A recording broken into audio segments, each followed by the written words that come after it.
कयाधु समझाई, होलिका समझाई, नन्हा सा बालक प्रहलाद कहते हुआ, मैं तो आपका प्यारा भतीजा हूं।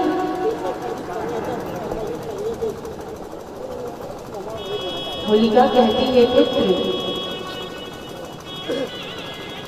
तू जानता है विष्णु कौन है? जिस विष्णु का तू नाम ले रहा है ना, तू जानता है तेरे बड़े पिताजी का उसने वध किया है। वो हमारा बैरी है, दुश्मन है। प्रहलाद कहते हुआ, वो हमारे दुश्मन कैसे हो सकता है? क्योंकि बुआ हिरण्यकश्यप की गलती नहीं बता रहा है। क्या गलती है?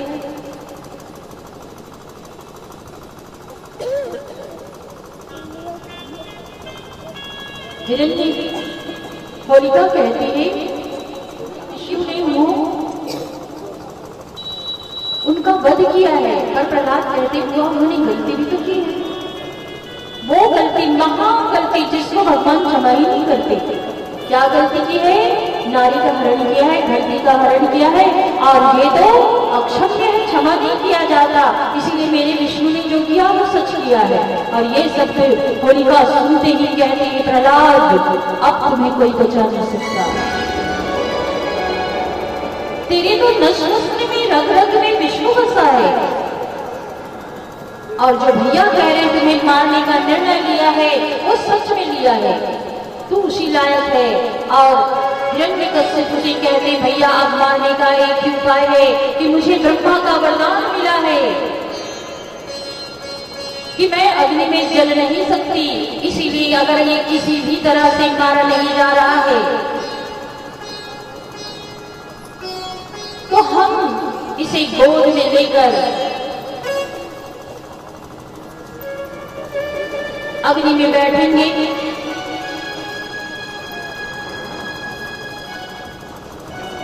क्या प्रजा स्वीकार कर लेगी कि हम इसको मारने बैठ रहे हैं?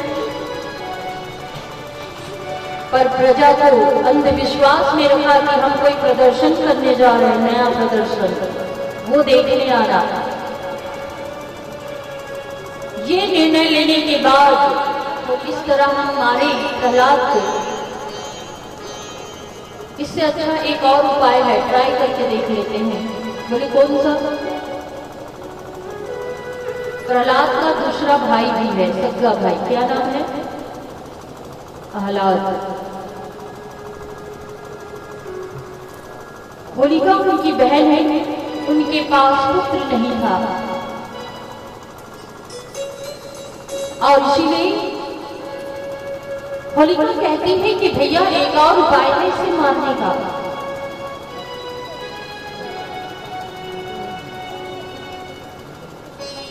हमारे नगर में, कामरूप देश में सर्पों का सर्पिला एक सर्पकुंड है। पूरी बाड़ी है एक सर्पकुंड का बना हुआ चारों तरफ, जिसमें जहरीले नाग ही नाग है। इसको वहां छोड़ दे, मारने की जरूरत नहीं, सारे जहरीले नाग इसे मार डालेंगे। प्रहलाद को बताया गया कि बेटा तुम्हारा एक भाई प्रहलाद भी रहता है, क्या मिलना चाहोगे? प्रहलाद कहते हैं, हाँ हाँ, मैं अपने बड़े भाई से क्यों नहीं मिलूंगा, मैं जरूर मिलना चाहूंगा। उसके साथ एक चिट्ठी लिख के दिया गया, एक पत्र लिखा गया, उसमें लिखा था कि ये प्रहलाद तुम्हारा बैरी है, इसको अच्छा स्नान, खाना, पानी, जल सब देना, और इसे घूमने के नाम से कि चलो कामरूप नरेश घुमा रहे करके सर्पकुंड को छोड़ कर आ जाना।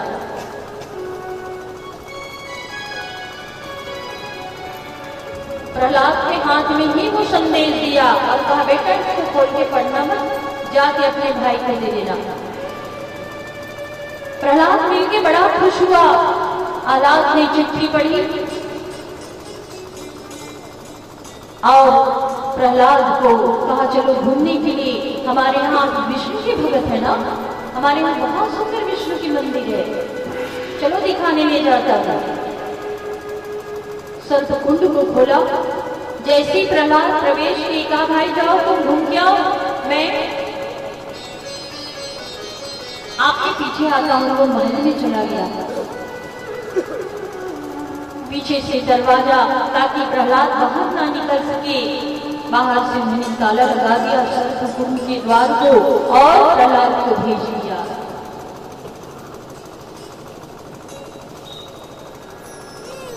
वहां तो प्रहलाद विष्णु की तलाश कर रहे हैं।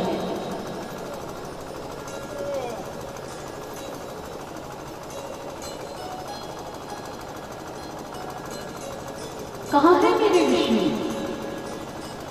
देखा तो जमीन में पैर रखने की जगह नहीं। वहां पेड़ पौधे हैं तो एक एक पेड़ में 10-10 जहरीले नाग, ऊपर से साइड से जमीन में सब जगह नाग ही नाग है।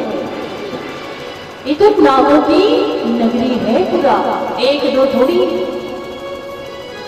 लोग तो वहां दूर दूर तक लोग वहां नहीं जाते जहां प्रहलाद को भेजा गया था।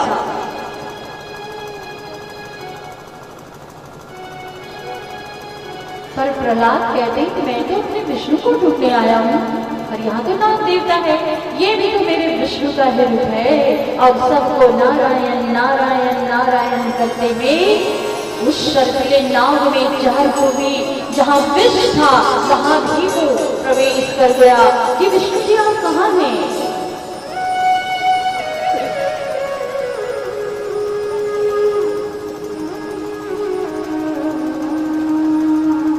प्रहलाद को तो कुछ नहीं किया उस जहरीले नागों ने, पर अपने आप वो द्वार बंद किया हुआ खुल गया और वहां से सारे शर्मीले जहरीले नाग उड़कर पूरे नगर वासियों को डसने लगे।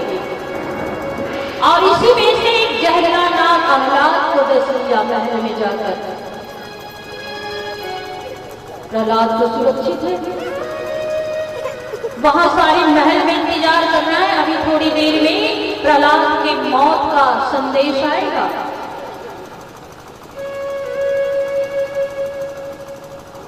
लेकिन आह्लाद की मौत का संदेश चिट्ठी में लेकर द्वारपाल गए। खुशी खुशी वहां के लोगों ने खोला तो ये तो आह्लाद की मौत की खबर है, जिसे सामने डसा, ये कैसे हो सकता है? शायद लिखने में गलती हो गई होगी, ये प्रहलाद को ही डसा होगा।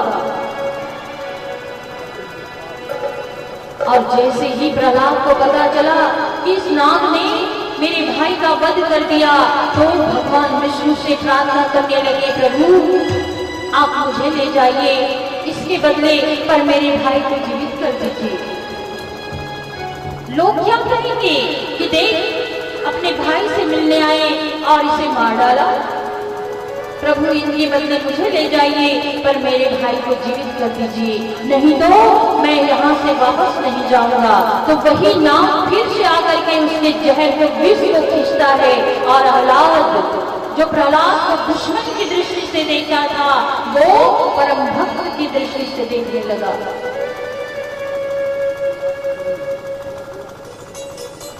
और अभी माँ बाप की आज्ञा नहीं मानता, तो विष्णु का भक्त बन चुका है आह्लाद। और जब वहां गए तो कहा ये तो अभी नहीं मरा, संदेश तो मौत का था, आह्लाद का बचा कैसे? तो आह्लाद कहते इसी की कृपा है मैं जो बच गया। वही नाग वापस आया और विष को खींच लिया। ये सब मेरे भाई प्रहलाद की कृपा है, अब तो मैं इसका भक्त हूँ।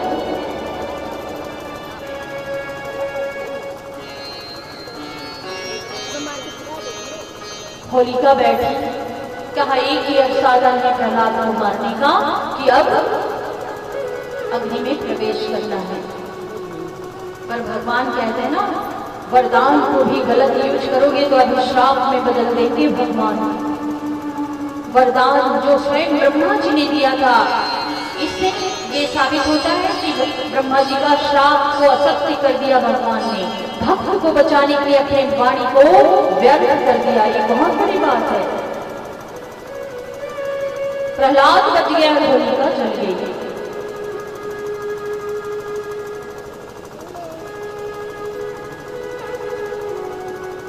अब हिरण्यकश्यप कहता है तुझे मारने का कोई भी विचार नहीं बचा। आज तक तू इसलिए जीवित है कि मैंने लोगों के ऊपर छोड़ा कि इसको मार दो, अब मैं अपने हाथ में मारूंगा। तू कहता है ना तेरा भगवान जड़ में है, चेतन में है, सब जगह है, भगवान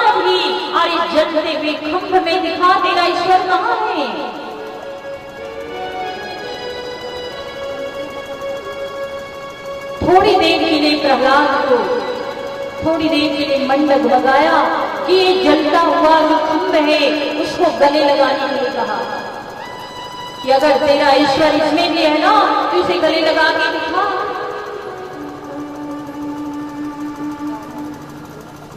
भगवान ने देखा कि मेरा भक्त थोड़ा सा सकुचा रहा है तो विष्णु भगवान चींटी का रूप धारण करके उस खंभे पे चक्कर लगाने लगे कि ताकि इसका विश्वास स्ट्रोंग बने। एक चींटी जो नन्ही सी चींटी वो जल नहीं सकती तो मैं कैसे जलूंगा। ये इतनी दीवानगी उस चींटी में है, ईश्वर की शक्ति इस चींटी में है तो मुझे भी कुछ नहीं होगा। कोई राम का कोई राम का दीवाना तो बने, कोई राम का दीवाना तो बने, कोई राम का दीवाना तो बने।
थोड़ा विश्वास लगाया तो चींटी बल के चक्कर लगाया खंभे पर घनश्याम ने और तुरंत जाकर जैसे खंभे को गले लगाया जलते हुए खंभे को तुरंत वो खंभा फट करके भगवान विष्णु नरसिंह रूप में अवतार लेते हैं।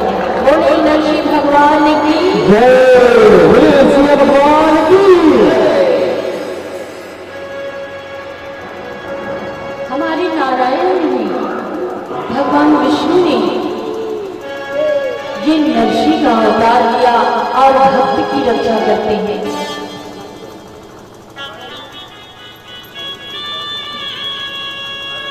जैसे नरसिंह गरजता हुआ आधा नर और धारण किया, सभा में बैठे सारे लोग डरने लगे कि ये क्या है, ये कौन सा जानवर है। हमने तो पहली बार देखा है दहाड़ते हुए जो आधा नर और आधा सिंह।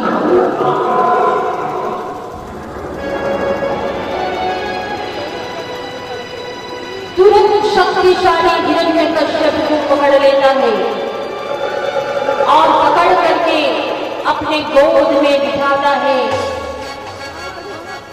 और पूछता है कि बोल, तूने जो वरदान दिया है ना, जब तू तप करने गया था तो ब्रह्मा से वरदान मांगा है कि मुझे ये वरदान दो कि मैं अमर हो जाऊं। ब्रह्मा जी कहते हैं इस धरती पर कोई अमर नहीं हो सकता, दूसरा मांगो। तो बोले ठीक है, मुझे वरदान दो कि ना तो मैं धरती पर मरूं ना आकाश पर। नरसिंह भगवान पूछते हैं कि जिस तरह तूने वरदान मांगा है इस वक्त तू कहां है, धरती पर है या आकाश में। कहा ना तो मैं धरती पर हूं और ना आकाश में, या इस वक्त में कहां हूं, आपके गोद में। मैं दिन में मरूं ना रात में मरूं, बोल तू अभी रात है कि दिन है। हिरण्यकश्यप कहता है ये तो मध्यकाल है, न रात है न दिन है। तुमने वरदान मांगा था, न मानव से मनु न देवता से मनु, ना तो नरसिंह भगवान नर है न देवता है, ना अस्त्र से मरू न शस्त्र से मरू। नरसिंह भगवान को अपने नाखून से उसके बक्से स्थल फाड़ने के दिखाते ये क्या है, अस्त्र नहीं या शस्त्र है, ना तो ये देवों की नहीं है।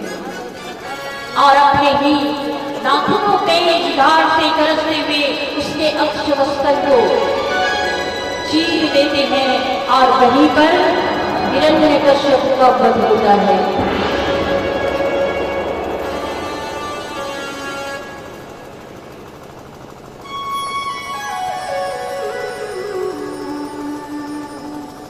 एक आकाकाई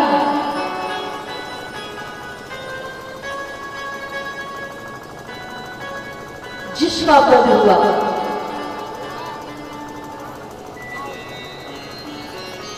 जो स्वयं को भगवान बना बैठा था, आज एकांत में ले गए कौन? शुक्राचार्य। और प्रहलाद को कहते हैं तू क्या है, मुझे बता प्रहलाद, दीपक का काम क्या है? बोले गुरुदेव प्रकाश देना।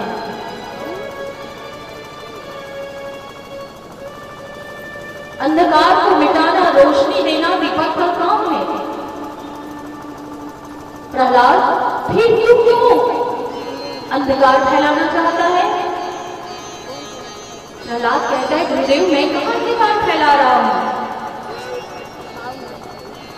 शुक्राचार्य कहते हैं तुम राक्षस कुल के, असुर कुल के दीपक हो, और तुमने ही अपने पिता की वैरी का आराधना करके अपने पिता को मरवा डाला, मेरे पितरों को मरवा डाला, सबको अपना बस में कर लिया।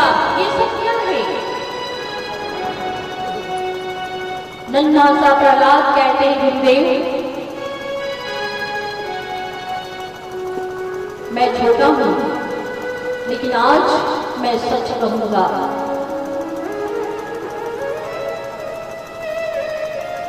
आज मैं बिल्कुल सच कहूंगा, कड़वी सत्य बोलूंगा गुरुदेव, बुरा मत मानना। मेरे पिता जो अत्याचारी बने, पापाचारी बने, उन सब का कारण आप हैं गुरुदेव। मैं एक नन्हा बालक हूं, आप 60 साल के महाज्ञानी शुक्राचार्य हैं। ये सारे असुर कुल के विनाश का कारण आप हैं गुरुदेव। कोई गुरुदेव को चुनौती दे एक नन्हा सा शिष्य, बहुत बड़ी बात है। गुरुदेव आप चाहते ना तो जिस दिन मेरे पिता ने अपने आप को भगवान घोषित किया, उस दिन आप मना कर सकते थे, रोक सकते थे, पर आपने ऐसा नहीं किया गुरुदेव। आप स्वयं यज्ञ करते हैं, हवन करते हैं, पूजा पाठ करते हैं, पर आप किसी भी असुर कुल को, किसी को आपने हवन करने की शिक्षा नहीं दी, पूजा पाठ करने की शिक्षा नहीं दी, आराधना करने की शिक्षा नहीं दी। गुरुदेव आप स्वयं करते हैं, तो इन असुरों को क्यों रोका? आप अपने पुत्र शंकरानंद को अच्छी शिक्षा दिए, शास्त्रों का ज्ञाता बनाया, उनको टीचर बना दिए, और असुर कुल के सारे बच्चों को गुरुकुल में ले जाकर मेरे पिता को भगवान घोषित करके हर बच्चे को मारना, पीटना, लड़ना, युद्ध करना सिखा रहे हो। ये क्या है गुरुदेव? क्या ये बाकी असुरों का बालक आपका बालक नहीं है? गुरुदेव गुरु वो होते हैं जिनके चरणों में मस्तक स्पर्श करने से अंधकार मिट जाकर जीवन में उजाला आ जाती है। पर गुरुदेव आप वो गुरु हैं जिस शिष्य ने आपके चरणों में सिर झुका लिया, उनके जीवन में अंधकार फैल गया। क्या आपने कभी सुना है कि एक नन्हा सा बालक ऐसे गुरुदेव को चुनौती दे?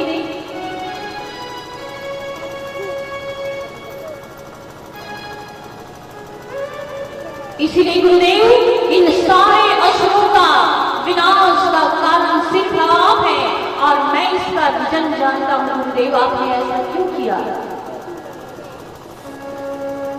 आप अपने शिष्यों का कल्याण, आप स्वार्थी हैं गुरुदेव। आप अपनी बदला लेने के लिए असुरों को गलत मार्ग पे चलना सिखाया। देवताओं ने अपना गुरु बृहस्पति को चुना और इस अपमान का बदला लेने के लिए हमेशा असुरों को मारना, पीटना, लड़ना, झगड़ना और देवताओं का भगवान विष्णु का बैरी बना दिया।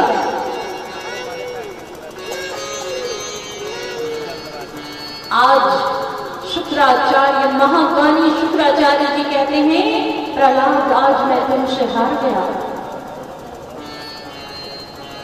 पहली बार हारा है। एक नन्हे बालक के ज्ञान से, भक्ति से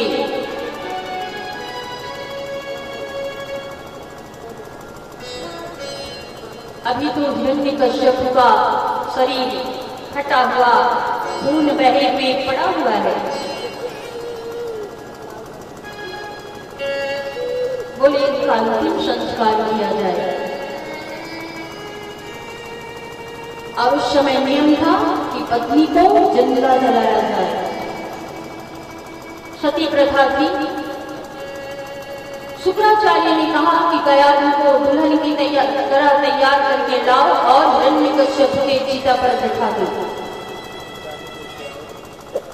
प्रहलाद ने कहा मेरी मां चिता पर नहीं बैठेगी। शुक्राचार्य कहते हैं ये वर्षों का नियम है, आप हमारे पूर्वज के नियम को तोड़ नहीं सकते प्रहलाद। प्रहलाद कहते गुरुदेव तो आज से ये नियम बदल दीजिए। आज के बाद कोई भी नारी सती प्रथा बनकर अपने पति के चिता में नहीं बैठेगी। कयाधु समझाती है कि पुत्र मुझे जाने दे, पत्नी धर्म निभाने दे। कहा मां क्या पुत्र के प्रति आपका कोई धर्म नहीं बनता? मुझे जन्म देकर अनाथ छोड़ोगी? पिता का प्यार तो कभी नहीं मिला, क्या आपके प्यार भी ना मिले मुझे? मां आपकी जरूरत समाज को है, देश को है, इन असुर सारे लोगों को है।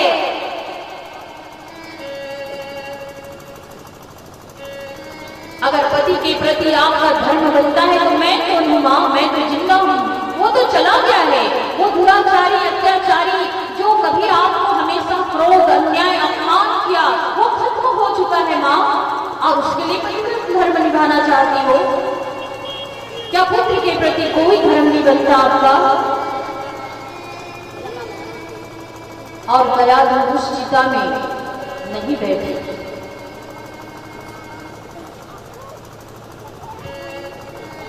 इस तरह अंत हुआ हिरणाक्ष और हिरण्यकश्यप का। अब राज गद्दी खाली है।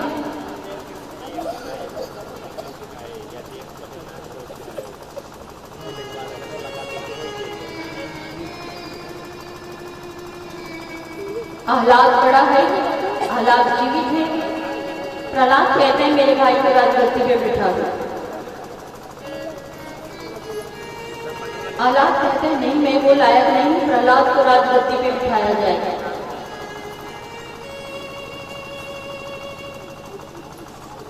कहा नहीं भैया आपके रहते मैं राज सिंहासन में नहीं बैठूंगा।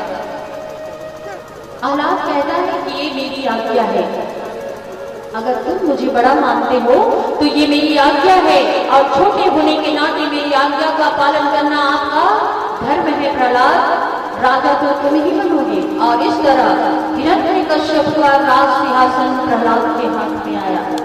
अब सोचिए जो विष्णु का परम भक्त है वो असुरों का राजा बना, कैसा हुआ होगा असुर लोग? भाई जिसका राजा ही विष्णु का भक्त हो, जिसके अंदर सच्चाई ही सच्चाई हो, ने ऐसी कृपा की कि भक्तों की रक्षा की और दुष्टों का हमेशा संहार किए। आज ये भक्त राज सिंहासन पे बैठा है। कितना सुंदर होगा वो राज्य, बताइए। आपने सुना था कि इंद्र राजा ने ये कथा सुनी है? अनुमान लगाइए कि वो राजा बना होगा तो कितना सुंदर वो राज्य होगा। और सारे के सारे असुर हैं, राक्षस हैं।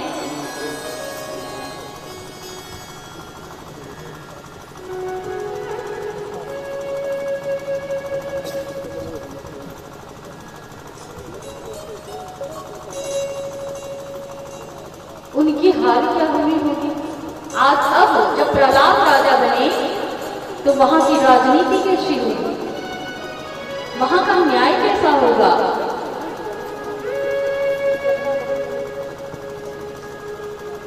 वहां के गुरुकुल में पढ़ाया क्या जाता होगा।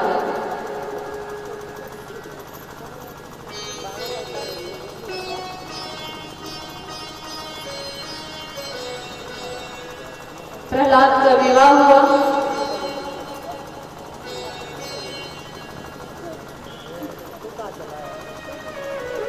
उनकी पत्नी ने एक बालक को जन्म दिया जिसका नाम था विलोचन। और बहुत अच्छे राजा थे, सारे भक्त संत प्रजा सब बड़े खुश थे। असुर जैसा कुछ रहा नहीं था उनके राज्य में।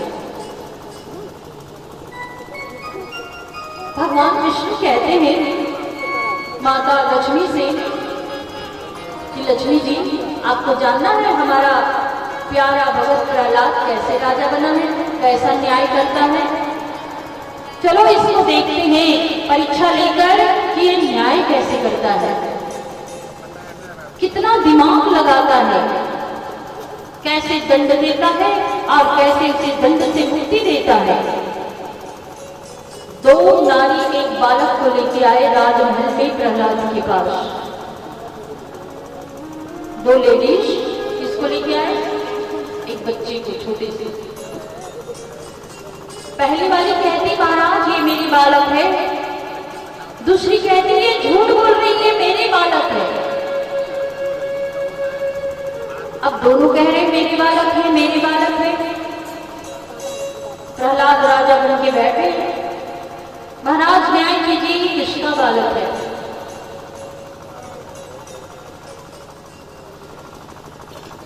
माता कयाधु कहती, कयाधु को बुलाए और प्रहलाद कहते हैं कि मां इनको अंदर ले जाओ और इस बालक को दोनों माताओं का स्तनपान कराओ। जिसकी स्तनपान करेगा ये बालक वो उसी का बालक है। दो का तो हो ही नहीं सकता, दोनों में से एक का है, कोई तो एक झूठ बोल रही है। कयाधु अंदर ले गई और स्तनपान कराया गया तो वो बालक दोनों ही माताओं का स्तनपान करते हैं। समस्या वही की वही रही। महल फिर लाया गया राजसभा में, कहा महाराज ये तो दोनों माताओं का स्तनपान कर रहे हैं। बोले जिसके गोद में जाने से रोना बंद कर दे उसका बालक है, वो तो दोनों की गोद में जाके रोना बंद कर देता है। अब भी समस्या वैसी की वैसी। तो प्रहलाद कहते हैं अब निर्णय करना बहुत भारी है।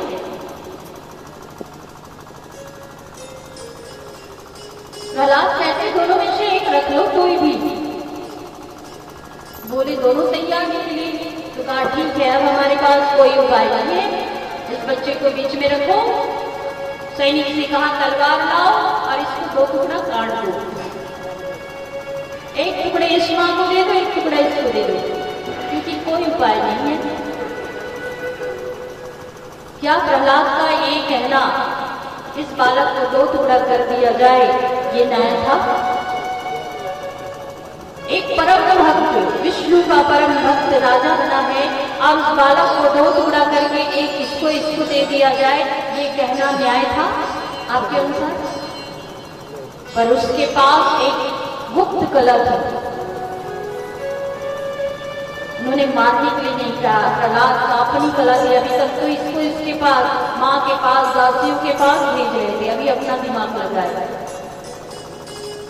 प्रहलाद जानते थे कि माँ अपने पुत्र का वध कभी नहीं देखेगी, जिसका बच्चा होगा खुद ही दौड़ते हुए आ जाएगी, क्योंकि वो कभी मरते भी नहीं देख पाएगी।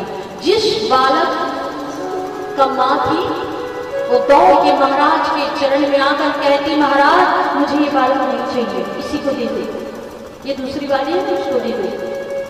मैं इसको देना पसंद करूंगी, पर मैं अपने पुत्र का मरना पसंद नहीं करूंगी, इसीलिए मुझे महाराज बालक नहीं चाहिए, दूसरी नारी को दे दो।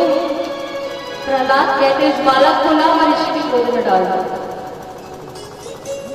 क्योंकि वो बालक को मरता हुआ नहीं देख सकती, वो तो आराम से खड़ी है, वो तो एक टुकड़ा लेने के लिए तैयार है, पर ये उसको देने को तैयार है। तो भगवान विष्णु और माता लक्ष्मी कहते, देखो हमारा पुत्र कितना अच्छा न्याय करता है, कैसे गुप्त कलाओं के साथ कैसे राजनीति करता है।